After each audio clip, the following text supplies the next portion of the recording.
Bonjour à tous et bienvenue pour ces 32e ateliers virtuels du GERS. Ce matin, je repensais au démarrage, c'était en 2020, donc on a fait 32, un tout petit peu moins d'un atelier par mois depuis maintenant 4 ans et vous êtes toujours aussi nombreux à y participer. Donc un grand merci à vous tous. Effectivement, ces ateliers organisés par Gers Data sont rendus possibles grâce à l'environnement dans lequel évolue Gers Data, dans l'écosystème CGDIM, avec toutes les autres sociétés du groupe qui nous permettent d'enrichir la data que l'on vous présente et de pouvoir être encore plus pertinent dans nos analyses. Alors, la donnée GER, c'est aujourd'hui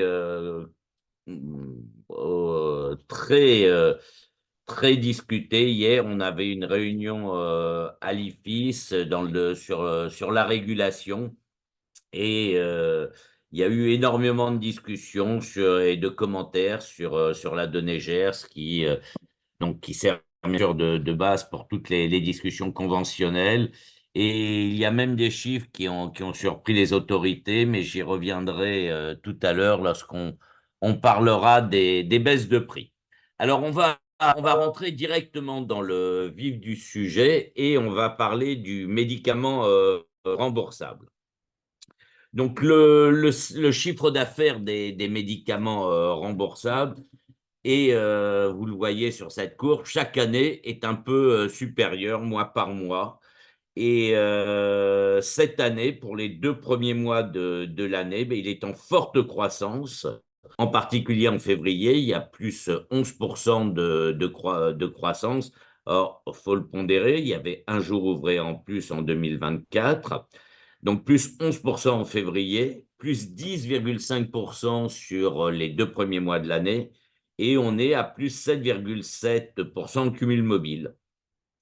Et si on fait une analyse un peu plus globale, si on peut revenir 2 secondes sur le slide d'avant, on sait qu'il y a eu 2 périodes distinctes sur les 5 dernières années. Il y a eu 2019-2020, où l'évolution annuelle du CA régulé avant reversement était comprise entre 2 et 3%. Et puis, depuis 2021, comme vous le voyez là, entre 2021, 2023 et début 2024, on a une croissance qui bondit à plus de 10% et qui se maintient à ce niveau. Alors, il y a un léger fléchissement en 2023 à plus 7,6% et on l'a vu, ça se maintient sur les premiers mois de l'année.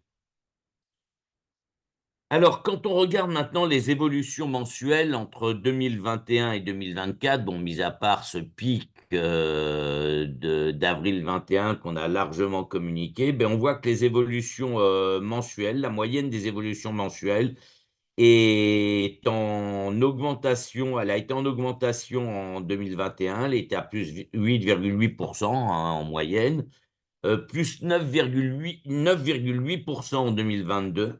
Ça avait légèrement diminué en 2023 avec plus 7,7% en moyenne sur l'année, sur chaque mois.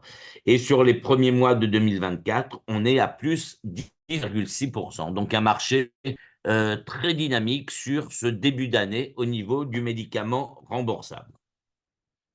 Alors, slide suivante, sur la situation des produits onéreux. Alors, l'analyse, vous la connaissez, c'est celle qu'on a menée d'abord entre 2019 et 2023, et on regarde également la tendance pour les 2 premiers mois de l'année. De 2019 à 2023, on avait des médicaments onéreux qui ont vu leur nombre de présentations se multiplier par plus 1,8. Et dans le même temps, le CA, lui, il a été multiplié par 2,3. Donc, on voit cette importance des produits onéreux. Et quand on regarde les 2 premiers mois de l'année 2024, le nombre de présentations, lui, est en augmentation par rapport à l'an dernier. Le CA et les unités sont aussi en croissance en 2024. Mais en revanche, le poids des médicaments onéreux dans la PMO, lui, diminue très, très légèrement, puisqu'il passe de 23,5% sur les 2 premiers mois de 2023 à 23,4% toujours sur les 2 premiers mois de 2024. Cela s'explique par des baisses de prix sur ces produits en début d'année et on verra ce qu'il en est justement dans l'analyse sur les baisses de prix.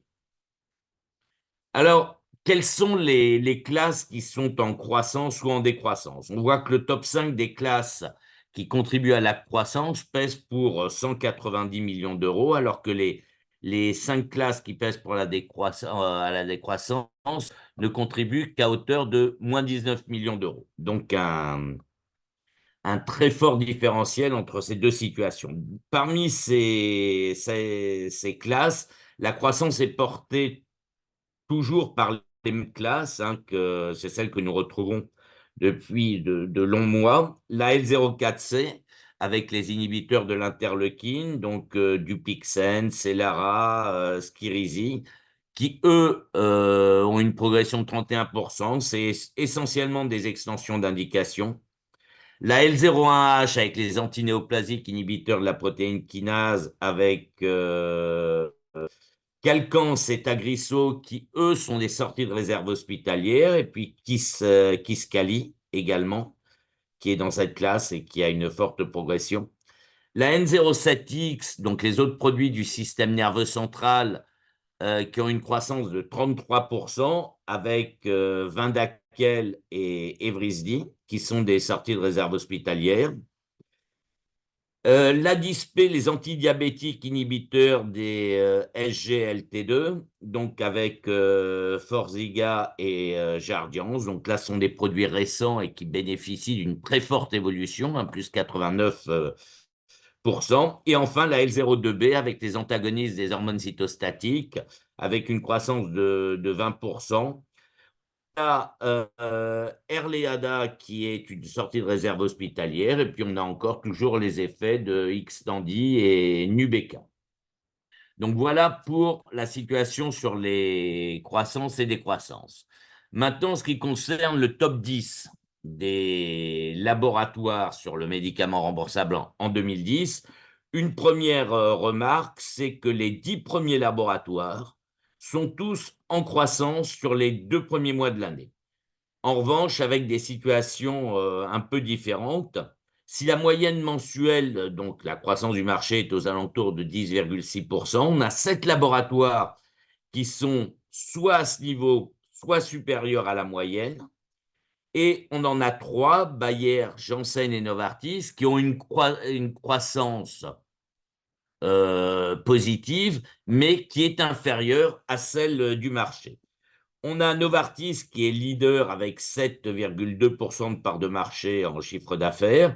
Et on a Viatris et Pfizer qui complètent le podium avec respectivement à peu près 6,4% pour Viatris et 5,5% pour Pfizer. On note également une forte croissance d'AstraZeneca, qui est surtout portée par Tagrisso et Forxiga, et également Roche, avec une croissance pour les deux entre 35 et 40%. Roche, portée par Hemlibra et Vabysmo.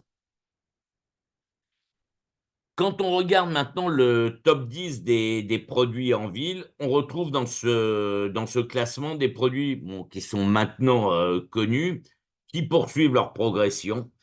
Les 10 produits sont en croissance sur les 2 premiers mois. On retrouve en tête, comme on l'avait déjà depuis plusieurs top 10, Eliquis de chez BMS, suivi de Vyndaqel, qui lui réalise une progression de 43% par rapport à 2023. On a Elea qui complète le podium, mais avec un ralentissement de sa progression. Au pied du podium, on a Kaftrio de chez Vertex. On retrouve ensuite en 7e position Dupixent qui lui réalise la plus grande évolution de ce début d'année avec plus de 48% de croissance. Or, c'est lié essentiellement à des extensions d'indication. On a également Xtandi qui réalise une belle progression à plus 13,7%. Et là, un retour dans le top 10, celui de Doliprane, avec une évolution de plus 9%. Et enfin, on a Mlibra qui ferme la marche avec une évolution de 29%. Alors, voyons maintenant ce qui s'est passé au niveau des pathologies hivernales. Alors, au niveau des pathologies hivernales, il n'y a pas eu sur ces derniers mois, de gros épisodes déjà de pathologie hivernale. Au niveau de tout ce qui est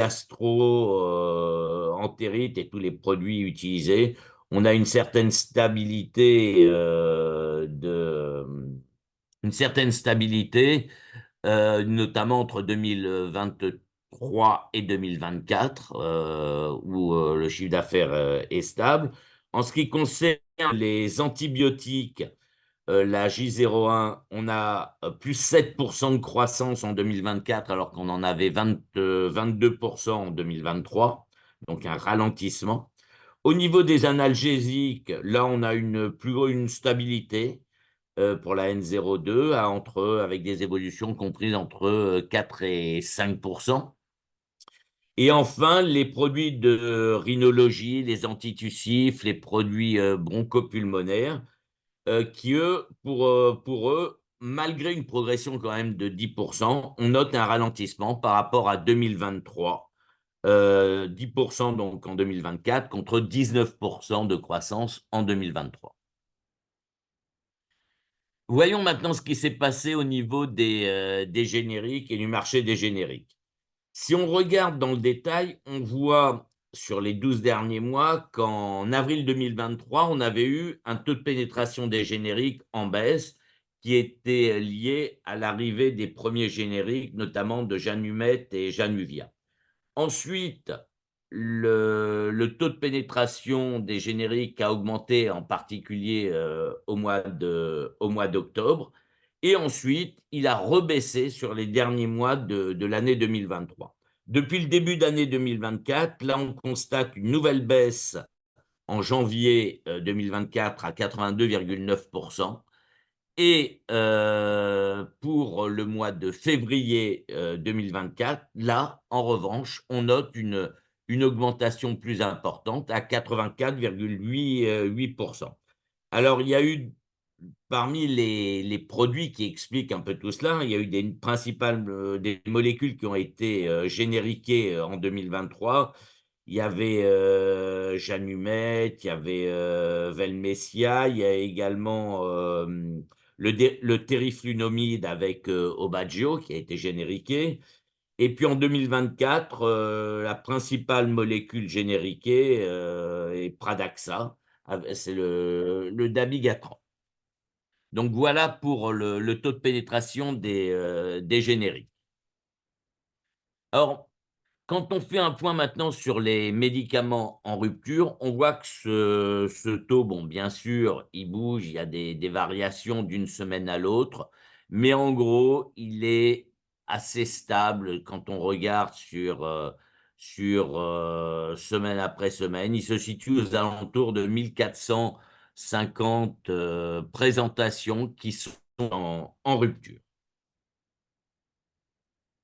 En ce qui concerne maintenant les variations de prix et les baisses de prix. Alors, c'est un sujet qui a été très, très largement discuté hier quand nous avons fait le bilan des baisses de prix pour 2024 à la réunion de l'IFIS, à la table ronde avec le CEPS, donc avec Philippe Bouillou et Jean-Patrick Sall, où en fait, ce que l'on constate, c'est que sur ce début d'année 2024, donc sur 2 mois, on tient compte de l'exécution, de ce qui est déjà engrangé en baisse de prix. Donc, vous êtes habitué à cette analyse. Donc, je vous rappelle que les camemberts de gauche, ce sont les prix bruts et les camemberts de droite, c'est la situation en économie, sécurité sociale. Donc, sur les 2 premiers mois de l'année, là, c'est la situation au 25 mars, excusez-moi, et pas sur les 2 premiers mois, au 25 mars 2023,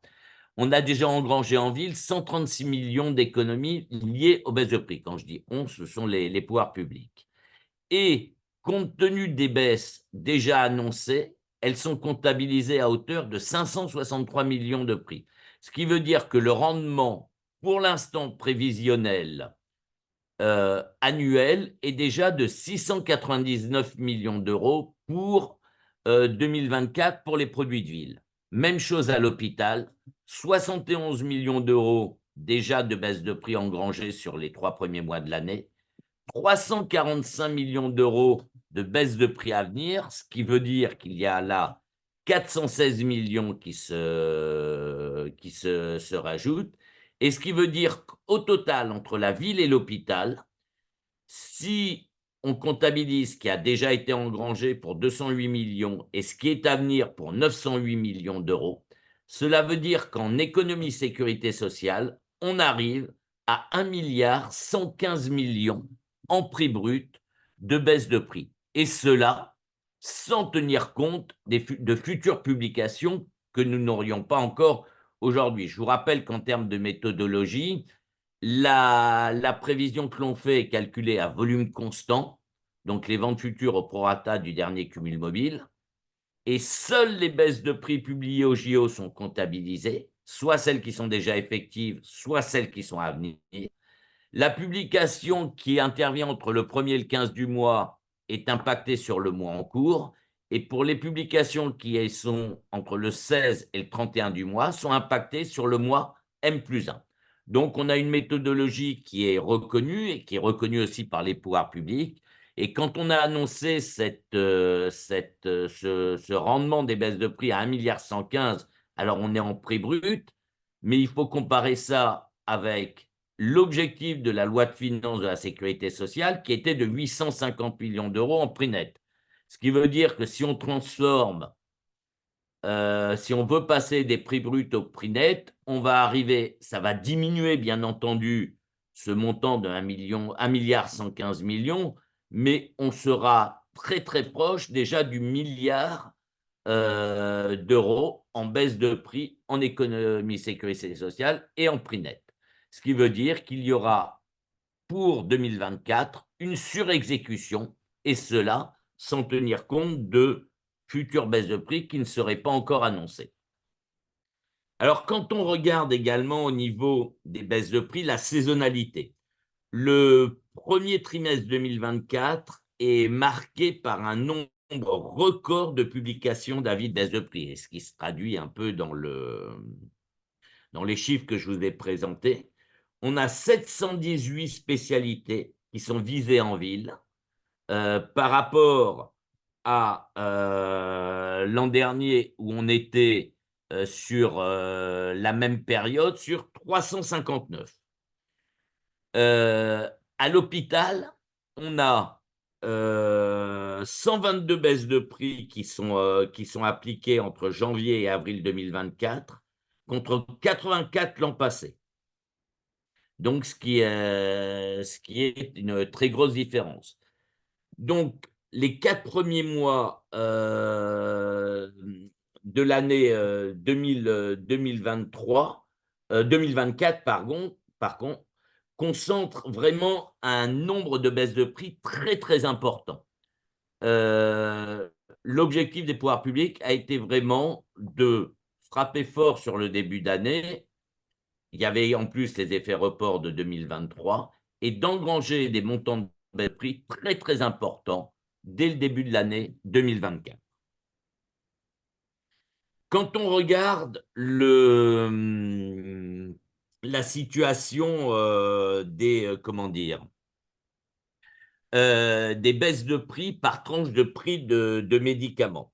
Ce sont les médicaments onéreux de plus de 500 euros, bon, qui sont les plus gros contributeurs aux économies, donc via ce levier de la régulation. Alors, tant en nombre de spécialités, hein, on voit que parmi les produits de plus de 500, il y en a 253 qui ont qui ont eu des baisses de prix, donc soit 21%. et également en impact annuel où on est à 420 millions d'euros, donc soit 62,6% du total estimé. Quand on regarde les produits à moins de 5 euros, hein, à l'inverse, donc les produits avec un faible PFHT, ils sont très fortement touchés en volume. Il y a 230 présentations, ce qui en fait la troisième tranche la plus impactée, mais en fait avec un impact en termes de baisse de prix qui est beaucoup plus faible, bien sûr, compte tenu de leur niveau de prix, puisqu'ils ne représentent que 2,3% du montant des baisses de prix. Donc, à ce moment de l'année, quand on regarde la situation, donc sur les 3 premiers mois, ce sont aujourd'hui les produits chers qui sont les plus massivement impactés. Alors, bien entendu, c'est une situation qui va falloir suivre tout au long de l'année et voir si de nouvelles baisses de prix seront également appliquées. Donc voilà pour la situation sur les baisses de prix. Faisons maintenant un point sur la grippe et sur l'évolution des campagnes de vaccination antigrippale entre 2019 et 2023. Bon, sans revenir sur les années précédentes, hein, on voyait qu'en 2020, bien entendu, il y avait eu des campagnes de vaccination importantes, hein, on se rappelle tous la raison. On avait eu quand même en 2021-22 des niveaux de vaccination qui étaient élevés.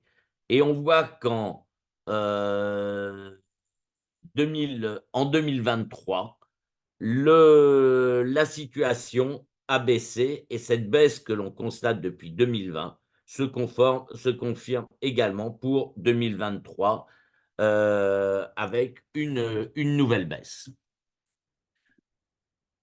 Le taux de vaccination au niveau des officines était aux alentours de 60%. Et on voit qu'à ce niveau-là, il y a alors ça représentait plus 9 points hein, par rapport à l'année passée, mais on voit que au niveau des couvertures vaccinales en fonction des âges, chez les personnes de plus de 65 ans, la moyenne est de 63% avec des disparités régionales. L'ouest de la France a des taux de vaccination plus élevés.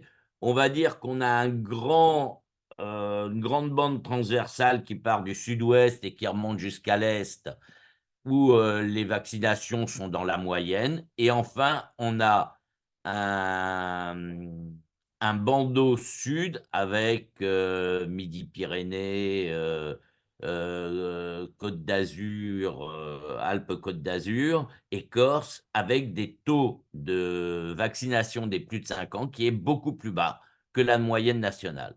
Quand on regarde le pourcentage de vaccination en officine pour les 65 ans et plus, là, le taux passe à 59%. Paris et la région Rhône-Alpes sont en tête avec 72 et 63%. Et en revanche, on a une disparité importante avec le Nord, la Corse en particulier, qui ont des pourcentages de vaccination en officine des plus de 65 ans qui sont beaucoup plus faibles, avec 50 et 51%.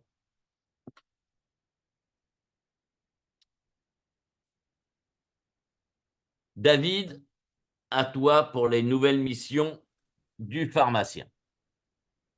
Ça roule. Bonjour à toutes et à tous. Donc, ces nouvelles missions, alors, sur ce bilan de ce début d'année, sur ce premier trimestre, on voit qu'elle s'intègre bien. Patrick l'évoquait sur la vaccination grippe.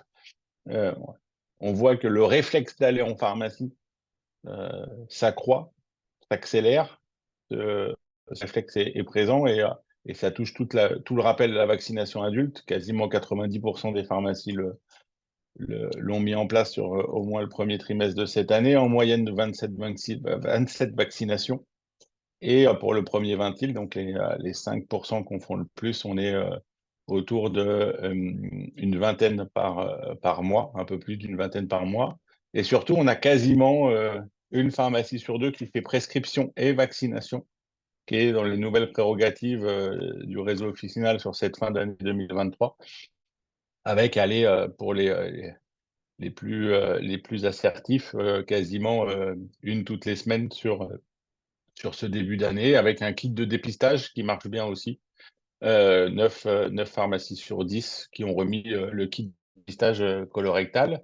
Alors, quand on regarde sur l'autre partie du verre, une pharmacie sur 5 a fait au moins une téléconsultation sur le début d'année. Pour les plus assertifs, on est en moyenne. Alors, on est en moyenne à 20 par mois, mais sinon, on est à quasiment 200 téléconsultations sur le premier trimestre pour ceux qu'on font le plus. Par contre, on voit bien encore que ces entretiens sont poussifs. Entretien femme enceinte, c'est que 12% des pharmacies. Un par mois sur début d'année allez, un par dizaine sur les plus forts et sur l'accompagnement pharmaceutique où on a tout mis, hein, de l'AVK à la chimio, passant par les bilans partagés médication. Là, on n'est qu'à 6%, ce qui montre bien quoi? Montre que la pharmacie, elle sait réagir à la demande de soins, à la demande de prise en charge, à la demande de vaccination. Et on a encore tout un versant à travailler qui est la proactivité. L'assertivité de l'autre côté, c'est comment je suis proactif sur aussi bien l'entretien femme enceinte, sur l'accompagnement pharmaceutique et même sur la vaccination. On le voit bien dans ce qu'a présenté Patrick tout à l'heure sur la vaccination. Le réflexe pharmacie, il est là. Il sait réagir à cette demande. Voilà, j'y vais, il me vaccine. Mais par contre, il nous manque encore pour améliorer cette couverture vaccinale. C'est moyen, qu'est-ce qu'on peut mettre en place en début de campagne pour avoir un meilleur démarrage et du coup améliorer ce taux de couverture des plus de 65 ans parce que du coup, il ne fait que baisser. Sur les deux petits derniers, donc l'angine et la cite, la moitié des pharmacies ont fait au moins un trait d'angine, donc ils rentrent aussi dans ce sujet de l'antibiothérapie et des sujets qu'évoquait aussi Patrick sur les disponibilités produits et la cystite où on est à 5%, et c'est le tout début. Donc on va voir comment ça évolue, mais de plus en plus de nouvelles missions, de plus en plus de temps alloué sur ce versant santé qui montre bien cet équilibre dans l'officine entre commercialité et santé. Quand on regarde la dynamique sur ces dernières semaines du réseau officinal, on est à 4% sur les 4 dernières semaines, tout compris en chiffre d'affaires, avec une prescription de ville qui est plate par rapport à l'année dernière, pas beaucoup plus de délivrance. L'hôpital délivré en ville qui continue à être très dynamique, et notamment avec les produits de sortie de réserve hospitalière et le conseil dans sa grande définition, donc tout ce qui est délivré hors prescription, qui maintient un peu de dynamique, alors qui est porté aussi par l'inflation qu'on verra tout à l'heure. Mais par contre, voilà, on avait 80-20, enfin, prescrit, non prescrit, entre 80-20, et ça s'étiole avec un dynamique des produits, et notamment des médicaments et médicaments chers qui pèsent quand même pour plus d'un quart de la contribution à la croissance. Alors, quand on regarde le conseil santé, et sa dynamique, donc tout ce qui est délivré autour de la santé sur le conseil du pharmacien. Sur ce début d'année, on est à un petit plus 4 par rapport à l'année dernière, avec quand même, quand vous regardez le poids de l'inflation payé par le consommateur, on passe sur le mois de février, d'aller à 104 à 100, quasiment 108, donc 4 points. Ça veut dire que quasiment la croissance qu'on observe en chiffre d'affaires est portée par le prix payé par le consommateur, donc cette inflation pouvoir d'achat. Et on le voit quand on regarde un peu la décomposition de cet effet prix, effet volume et innovation. Alors, innovation au sens le plus gentleman du terme, c'est-à-dire toute nouvelle référence est considérée comme une innovation, qu'elle soit de la galénique, qu'elle soit du goût, qu'elle soit du conditionnement. Mais vous voyez, 2023, par rapport à 2022, on avait un effet prix qui était très fort, avec un effet volume, lui, qui était en fort recul, et l'innovation qui porte. Et sur ce début d'année, on a un effet prix qui est moins fort que ce qu'on avait l'année dernière, mais qui compense pas l'effet volume. Et ensuite, on a l'effet innovation, donc les nouvelles références qui arrivent, et on va le voir qui porte ce dynamique de ce début d'année. Donc, ce qui explique aussi l'inflation qu'on voit aussi, c'est les nouvelles références étant innovants, comme son nom l'indique, portent aussi un peu de la valorisation en termes de prix payé par le patient et par le consommateur. Sur ce top 5 des contributeurs à la croissance, sur toute cette santé familiale au sens vraiment large du terme, on a allez, un quintet qui est étonnant, avec un laboratoire médicament qui est Reckitt, qui est premier contributeur à la croissance sur ce début d'année, et on va dire quatre acteurs de compléments alimentaires aux probiotiques, dont on peut le dire trois dans un mouchoir de poche entre Pilège, Enacheco et Nutergia. Là, on est quasiment sur la photo finish sur quelles sont les promesses qui sont intégrées, quelles sont celles qui seront exclues, mais qui montrent que voilà, on a une poussée de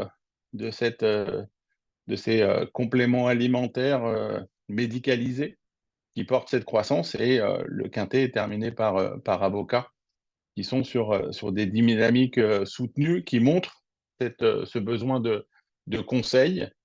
Et quand on fait un focus sur les mots divers en conseil, en regardant vraiment les principales promesses, plus 4 aussi. Alors, effectivement, le début d'année a été bon, surtout les semaines 2 et 3. Et puis là, bon, c'est plus timide. Là, tout fonctionne bien. Le top 5 ne bouge quasiment pas. On va avoir Nez Bouché et Tagripal qui grignotent l'un l'autre. Bon. Mais on s'est amusé à regarder voilà, les acteurs, les marques sur ce périmètre-là. Donc, on va avoir Strepsil, on a Phytoxil qui est dynamique, on a Boiron qui maintient sa place, on a tout ce qui touche autour d'Aboca qui est dynamique également. Mais ce qu'on a voulu regarder, c'est aussi les galéniques et sur les maux de gorge, même si le segment est en décroissance, les pastilles résistent. Vous voyez, on a aussi les gommes qui arrivent tout en bas, et les sprays comprimés à sucer qui sont en recul. Et puis, bien sûr, sur la toux, c'est plutôt la solution buvable qui est quasiment la seule galénique qui est présente sur ce segment et en forte croissance. Je voulais jouer toujours sur ce taux de TVA qui m'amuse, parce que souvent, quand je discute aussi avec pharmaciens, on parle beaucoup est-ce qu'on est en chiffre d'affaires TTC, est-ce qu'on est en chiffre d'affaires hors taxe. Et quand je prends les mots divers, j'ai des produits de santé qui sont sur les 4 taux TVA, donc sur le conseil du pharmacien. Et quand vous regardez le prix hors taxe public, parfois on peut avoir entre une TVA à 10 et un TVA à 20. Regardez, on a entre 5,80 et 6,30 en moyenne, c'est-à-dire 50 centimes d'écart. Par contre, une fois qu'on applique la TVA, donc payée par le consommateur, on est à 1,30 € d'écart, on passe de 6,30 à 7,60. Et ça me permet de dire à un moment donné, qu'est-ce qu'on regarde quand on est côté officine sur le prix. Est-ce que c'est prix hors taxe, prix TTC, sachant que le consommateur, lui, c'est le prix TTC. Alors vous allez me dire, OK, sur tous les mots divers, tu compares des galéniques, des conditionnements différents. Donc, petit focus sur les sirops. Et là aussi, moi, je trouve cette analyse pertinente, surtout dans un contexte de pouvoir d'achat. Voilà, on peut se dire, c'est vrai que quand je regarde hors taxe sur un complément alimentaire en sirop à 9,10 versus un 6,70 pour un dispositif médical en TVA à 20, pour autant, une fois la TVA inscrite, on a un écart qui se resserre, qui passe de 8 € à 9,60 €.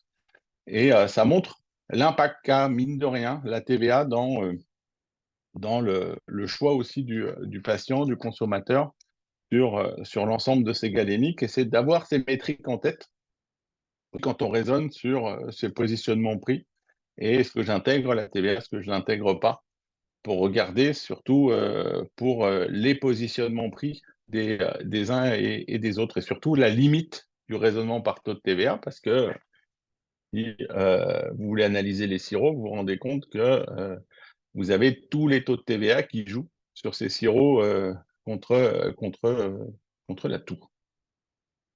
La pseudoéphédrine, c'était un des éléments marqués sur la fin d'année en termes de communication, donc un segment de marché clairement délivré hors prescription, quasiment 99% sur conseil du pharmacien, et avec des communications qui ont eu lieu entre octobre et février 2024. Et vous voyez l'impact sur cet hiver, moins 33% en termes de volumétrie.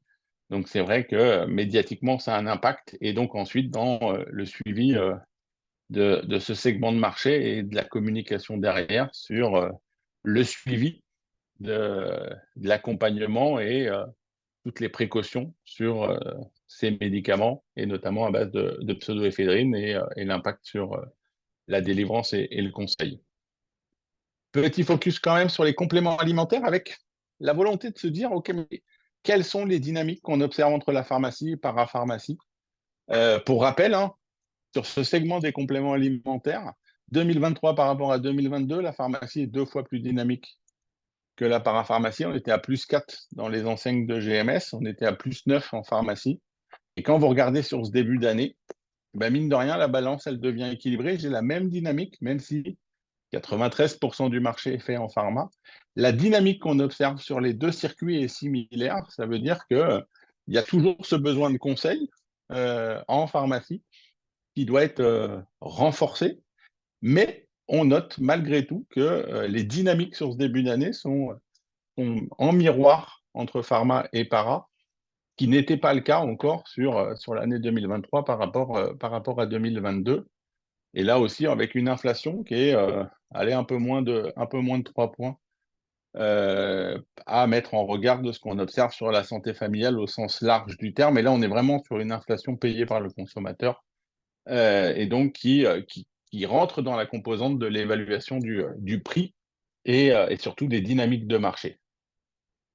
Bon, je sais que ça, c'est un sujet qui passionne certains d'entre vous, et moi, j'avoue en jouer quand j'ai mon entretien avec Patrick pour mélanger les gummies, pour faire en sorte qu'ils soient moins lucides quand on échange sur cette période des entretiens.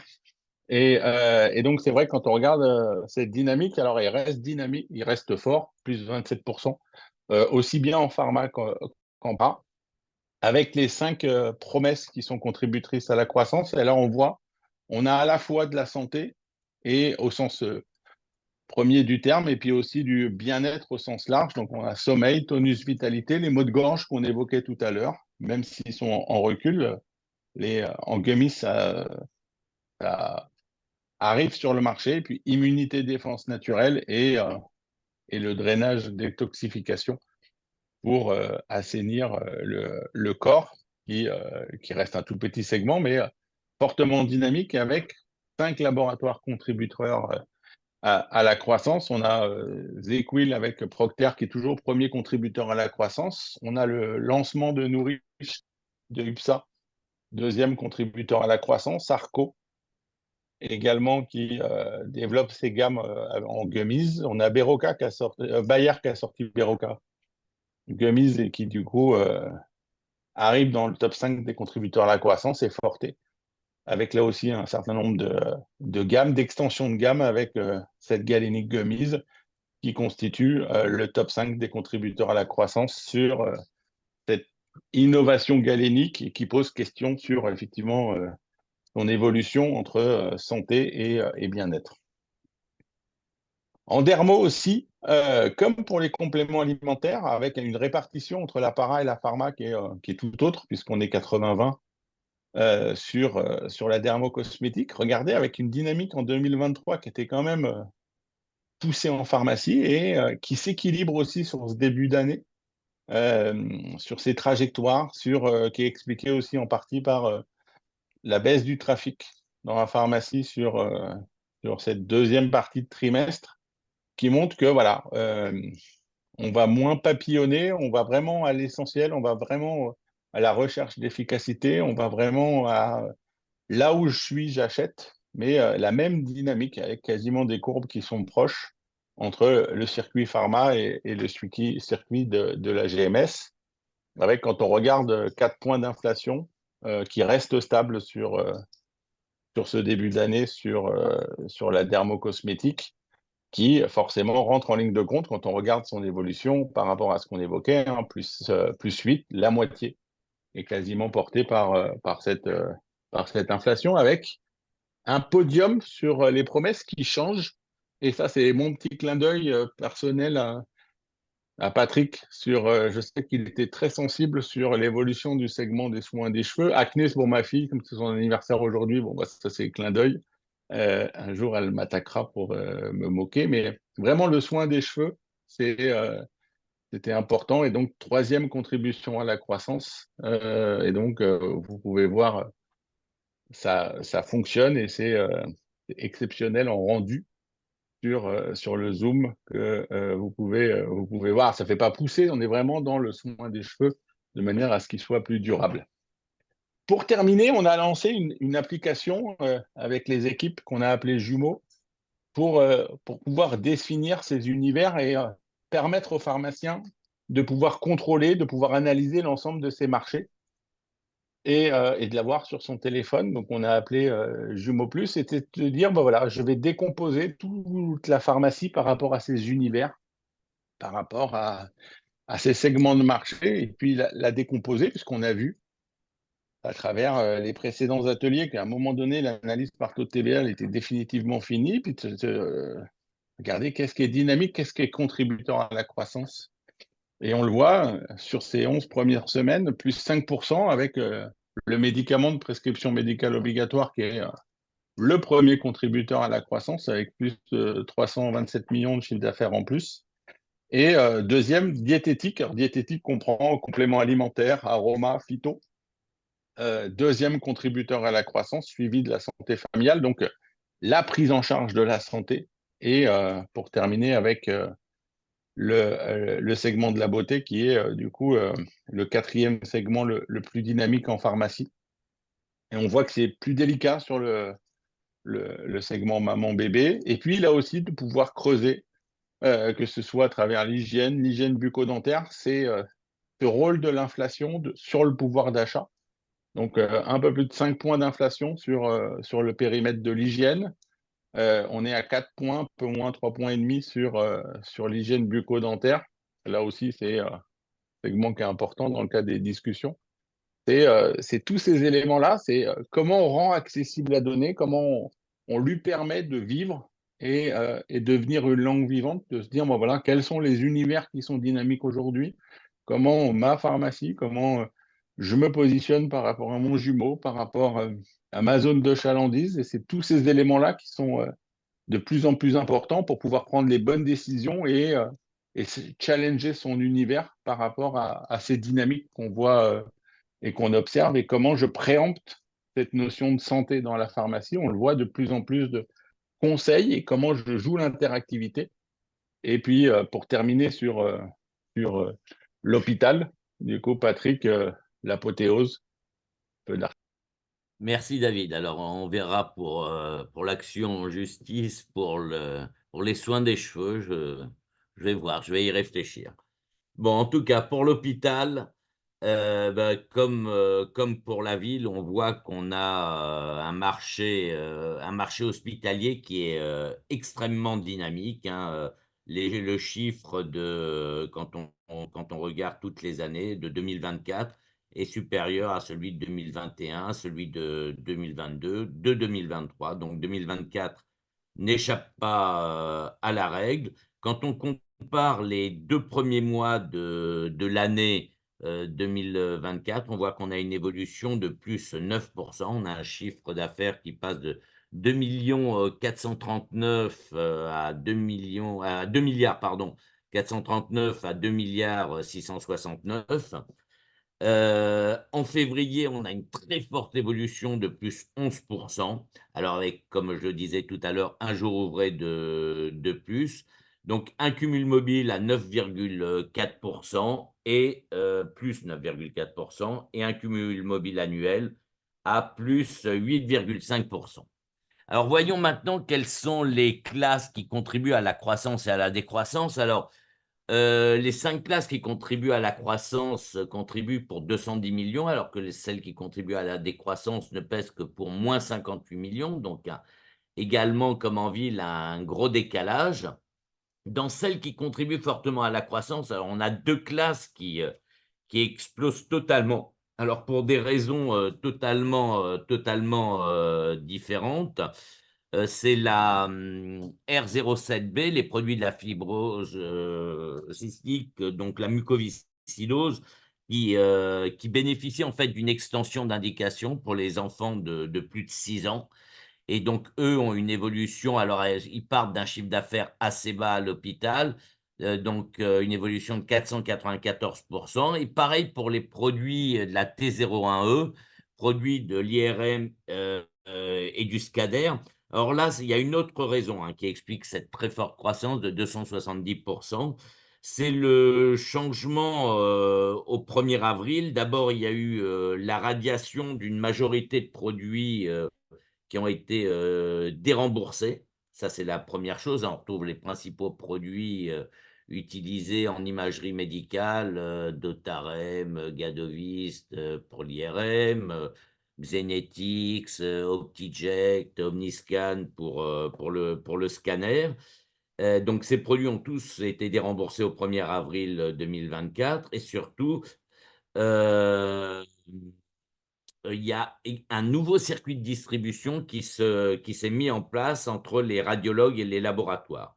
Donc maintenant, l'assurance maladie prend en charge ces produits, mais cela est inclus dans le forfait technique. Donc il y a eu vraisemblablement un effet avant la mise en place de ces nouvelles mesures qui explique ces évolutions. Pour les autres évolutions, les autres classes, bon, la L01G à une progression de 17%, avec plus 145 millions sur la période. Si on peut revenir au diaporama, Aurélie, parce que je n'ai pas tous les chiffres en tête. Bon, ensuite, on a alors 2 autres classes. Voilà, merci. Les antinéoplasiques de la L01X qui évoluent de plus 40% et plus 45% pour les autres produits du système nerveux central. Pour les classes qui contribuent à la décroissance, les antinéoplasiques inhibiteurs de la protéine kinase, bon là, il y a des effets dont on a déjà parlé, il y a des sorties de réserve hospitalière, puis de la décroissance. La F01K également avec moins 26%. Et puis la B02B, la J06H et enfin les anesthésiques généraux avec moins 8%. Enfin, et on va terminer par cela, le top 10 des produits à l'hôpital. Bon, on retrouve très très largement en tête Keytruda avec 360 millions d'euros de chiffre d'affaires avec un delta une évolution de 21% par rapport à 2022. On est sur des évolutions quasiment positives pour tous les autres produits, à l'exception de Clérig et de Hymnovid, qui, eux, ont des évolutions négatives, donc pour tous ces autres produits. Donc voilà pour ce 32e atelier. Nous terminons simplement en rappelant que le GIE Gers va fêter cette année ses 50 ans d'existence. Et si nous pouvons fêter ces 50 ans d'existence, 50 ans depuis 1974 que le Gers existe, c'est grâce à votre soutien, votre présence à nos côtés et nous vous réservons une surprise pour la deuxième partie d'année et nous vous informerons un peu plus en avant de ce qui se passera pour ce 50e anniversaire du Gers. Merci à vous tous, très bonne journée, merci aux équipes du Gers d'avoir préparé ces ateliers. Sans eux, nous n'aurions pas pu, ni David ni moi, vous faire cette présentation. Donc, merci à eux et merci aussi aux équipes techniques pour tout le support. Très bonne journée à vous tous et à très bientôt. Au revoir.